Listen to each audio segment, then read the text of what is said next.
morning, good afternoon, good evening. Dr. Ibo Mandaza has had a further a video discussion of a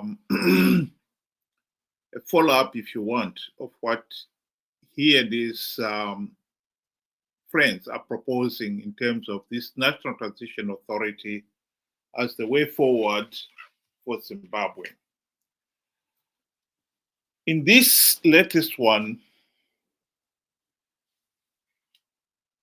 he explains that he foresee the National Transition Authority coming about as a result of people signing a petition, which they are hoping that about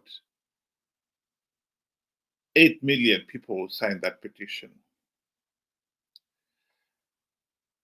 It is well worth listening to the entire video, and I'll give you the link later on. But if you search on SAPES, you probably can get it as well.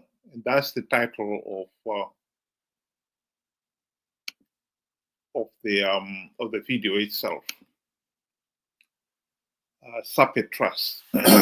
So if you search on YouTube, you'll be able to get it.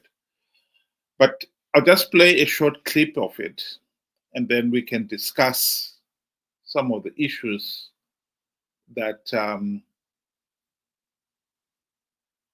he raised.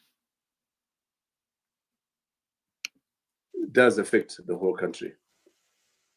And so there are many calculations, suppositions as what might happen any time in this country, from the likelihood of a coup that might be brewing to a bust-up within ZANU-PF, an implosion,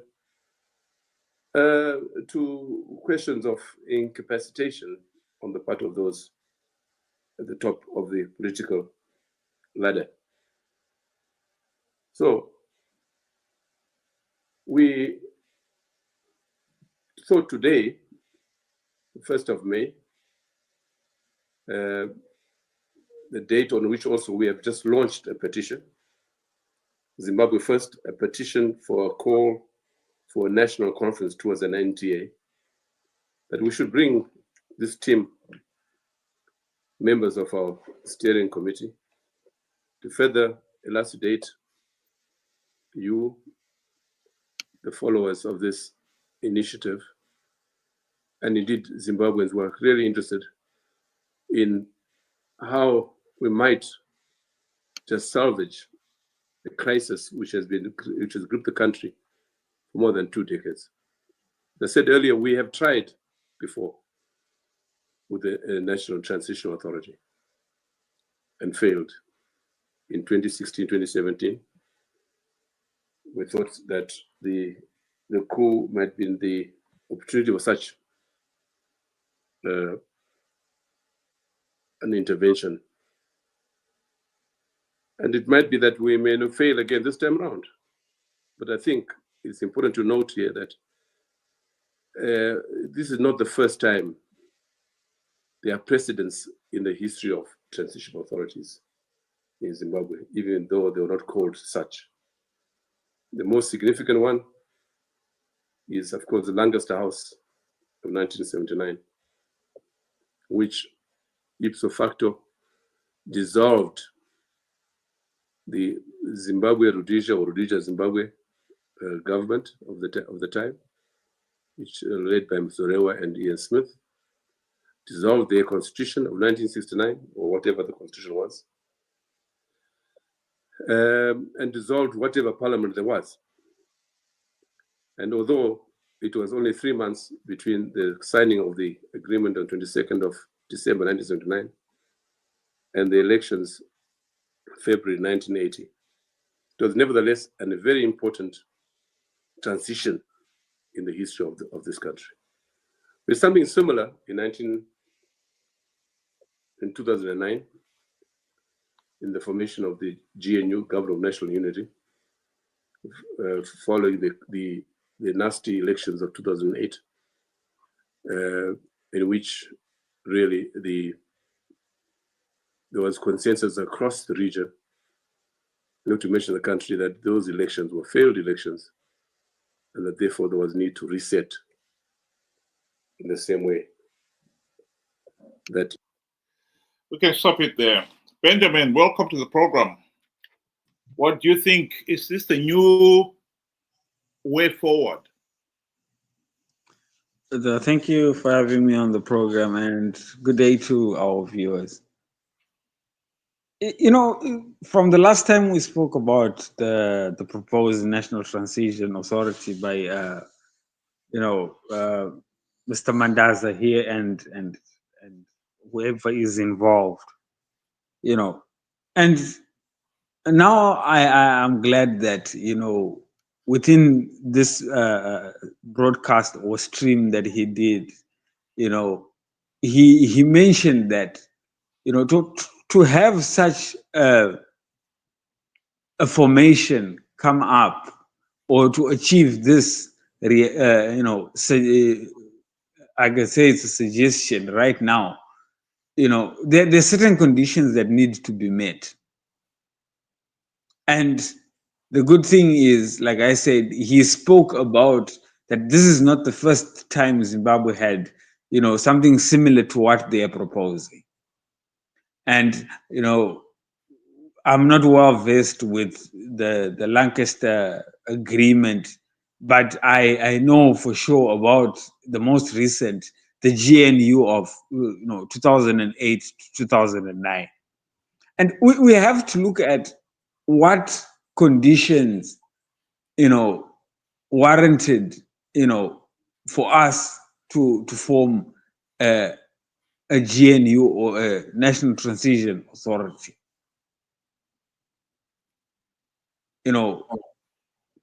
Those are the conditions that we must discuss. And, have we reached there that we can warrant this idea to be fulfilled? Well, I totally agree with you. It's one thing saying we want a National Transition Authority. It's another thing getting it. And I agree that one of the things one must look at it is, how are you going to get it? And in this case here, if you were to listen to the entire video, they're talking of they will have this petition, and they're hoping that about 8 million Zimbabweans will sign it, and they will submit, I suppose, a copy of the petition to Mnangagwa and the ZANU-PF party, to the opposition, and to the to Parliament itself. And hopefully all those institutions will accept that there is need for the country to move into the direction of the National Transition Authority. But my personal objection to that is, I think that is more wishful thinking, because getting 8 million votes to start with is not going to be a joke. And even if you were to get them, just that 8 million, verifying that that is a genuine, those are genuine Zimbabweans who signed that petition, is going to be another challenge. And then, of course, the most important challenge here would be to get ZANU-PF to accept that that is genuine. This is a regime that blatantly rigged the elections, that has constantly ignored the democratic will of the ordinary people of Zimbabwe. To think that an opposition party can organize a referendum, a petition whose results the regime will accept, I think is asking for too much.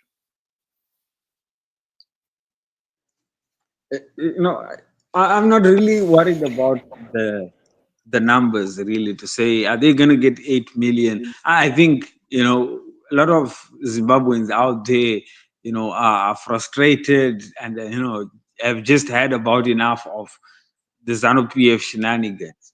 A lot of people will sign the petition. But my main... So, in terms of salary, you work... Sorry, go ahead. My main issue, that we need to be a bit realistic. Let's put it, in real life term. You have a petition or it's a proposal.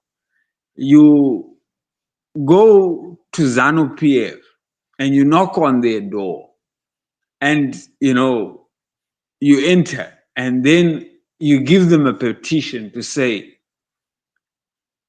you stop being government, and we want us to form a national transition, authority. You're basically, you are taking away everything from them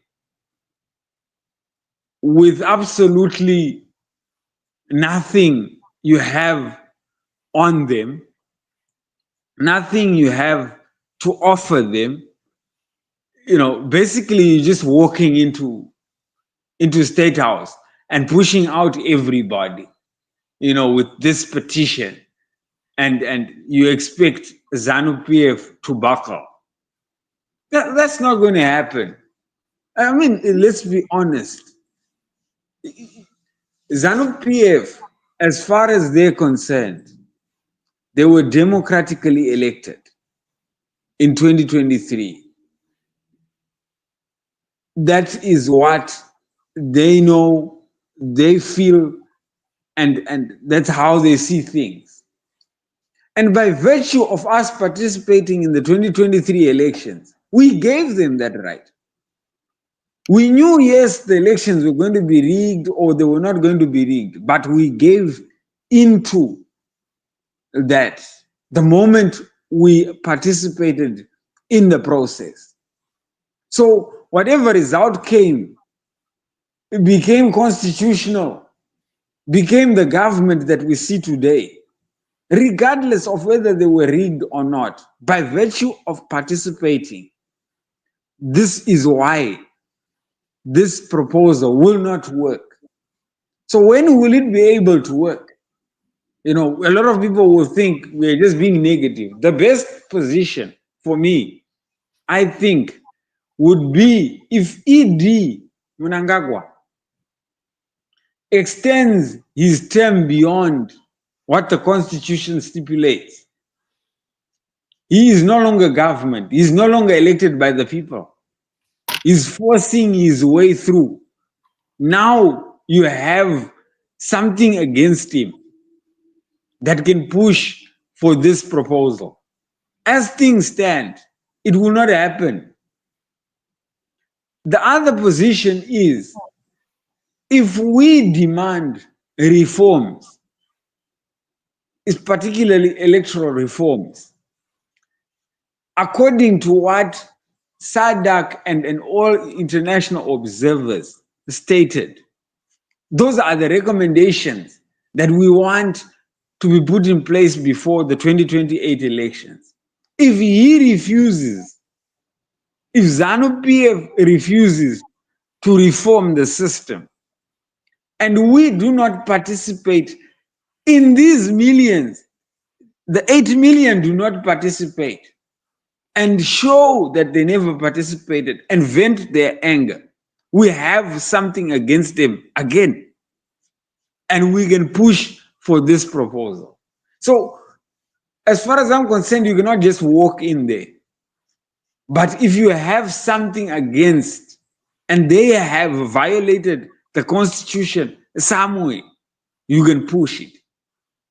But right now is not the best time. I'm very sorry. Well, I think it is important to understand that the 2008 GNU happened after both SADC and the AU refused to accept ZANU-PF's claim that they had won the elections.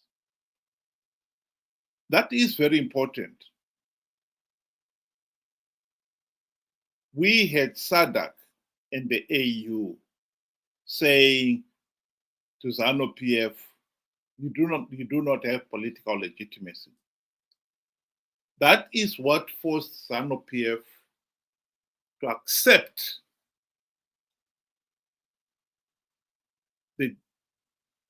to sign the global political agreement of 2008, leading up to the formation of the GNU. So in this particular case, the petition on its own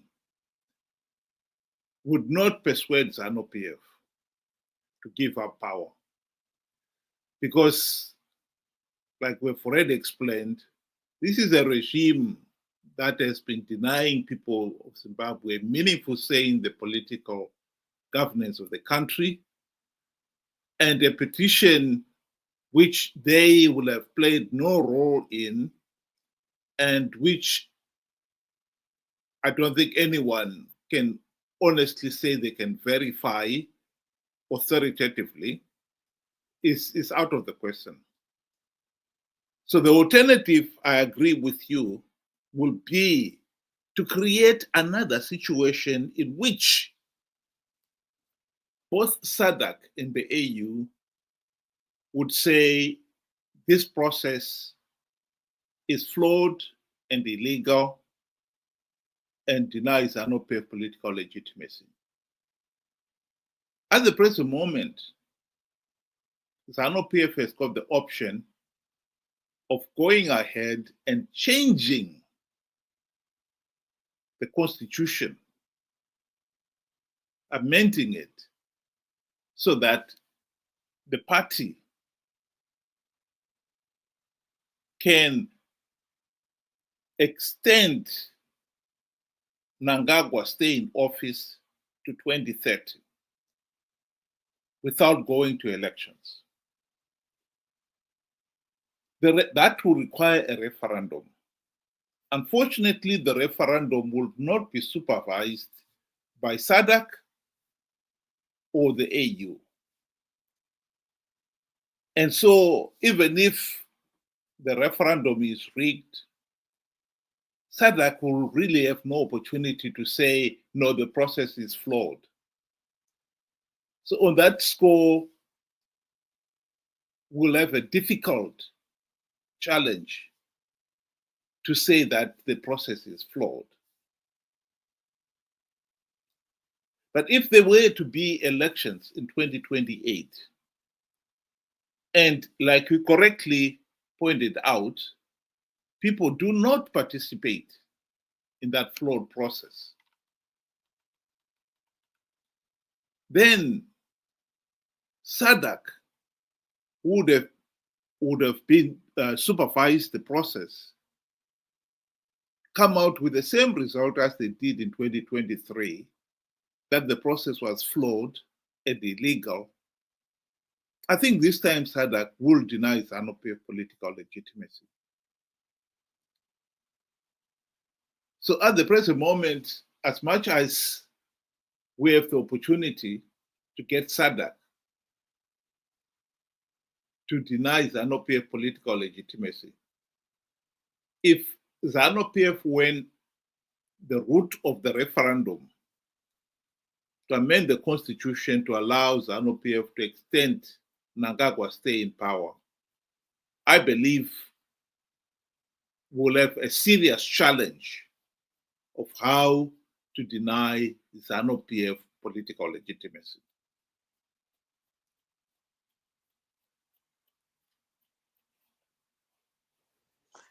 Yes, I totally agree with you. You know, they forgot to actually mention that you need to have certain conditions, some form of violation that ZANU PF would have caused or would have warranted. Just you know to take back a look at the GNU, like we are talking about the GNU that we previously had between 2008 to 2018. It was the wanton violence that pushed SADC to act against ZANU PF. So they had violated people's rights, and it was being broadcast, and it was out there. And people had said, we do not want ZANU PF in an election. And after that, there was obviously the runoff, and that is when people were actually being murdered, beaten up, and all that in front of all observers, right? So that there was the crucial turning point to force ZANU PF's hand. But as things stand, like we said, nothing has been done to force ZANU PF's hand. Here we just have, a proposal that really, is just a proposal that does not have anything to force or to give, ZANU PF to let go of power, except just accepting that 8 million individuals that cannot be verified as well, decided that let's change. That will not work. And I believe, it's just a waste of time. We are now going round and round in circles. And like you said, they've tried this before. And I really do not know why they think that this time is any different. It's a brilliant idea, but the timing is wrong.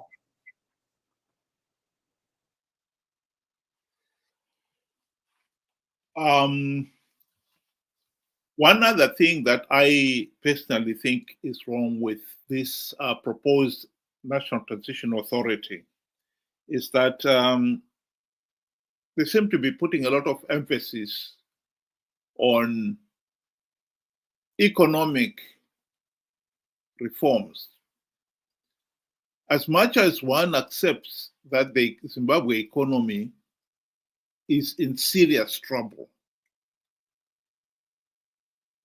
I think the National Transition Authority should not focus too much on trying to revive the economy. Because the economy, to start with, will take a lot more and a lot more time to meaningfully recover than the 3 to 5 years that the National Transition Authority is proposed for. The focus should be on changing the political system so that you cure ourselves of this case of rigged elections. If emphasis is put on trying to revive the economy, we could end up with the National Transition Authority repeating the same mistakes that Mugen Tsvangirai and his friends in the GNU made, where they focused on the economy and failed to implement even one token reform to change the political situation, so that at the end of the GNU, ZANU-PF was able to have business as usual, use the same dirty tricks to rig elections and stay in power. And so it is imperative that the emphasis is not on the economy, but on the politics. And therefore, then the powers of the National Transition Authority, the emphasis should be on being the those people appointed into that National Transition Authority being able to change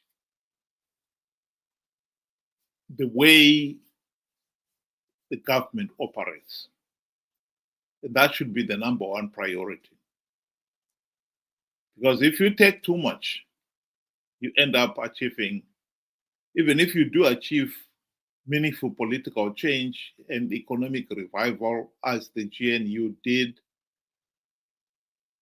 as soon as the GNU was over, ZANU-PF reverted to its tyrannical powers, and we're back to where we are today. And I think that mistake should not be repeated. Thanks very much, Ben. Do you want to give your closing remarks? In closing, I would just want to say, in as much as this is a very good idea, that the timing, like I said, is wrong. And because we do not have, anything that can force ZANU-PF's hand, we are basically just walking into State House and, wanting to push everybody out. That is impossible. And I'm glad you brought about the political system that is there in Zimbabwe. I believe that once you have free, fair, and credible elections, you can achieve accountability from those that are in office, and you can force them out, or you can quickly boot them out if they misbehave or they do not deliver. And until we find that, stance or position where we have free, fair, and credible elections, we will never be able to hold whoever, whether ZANU-PF or whoever is in power, because they will have absolute power over us. Thank you. Well, my closing remarks would be, I don't think the National Transition Authority can be achieved until we get to 2028, if there is an election in 2028. And then the strategy would be then to make sure that those opposition supporters who were called to participate in past elections on the basis of an idiotic lie, like the opposition would win big because I've plugged all the vote rigging loopholes. Those people must realize that that is the source of our problem. If you participate in a flawed election, you are giving ZANU-PF legitimacy. And this whole idea that somehow when you've given ZANU-PF legitimacy, you can go ahead and now hold street protests and push the regime out of office is just ridiculous. SADC and the AU have already said the 2023 elections were not free, fair, and credible. And so our position should be the 2028 elections will not be free, fair, and credible unless we implement reforms.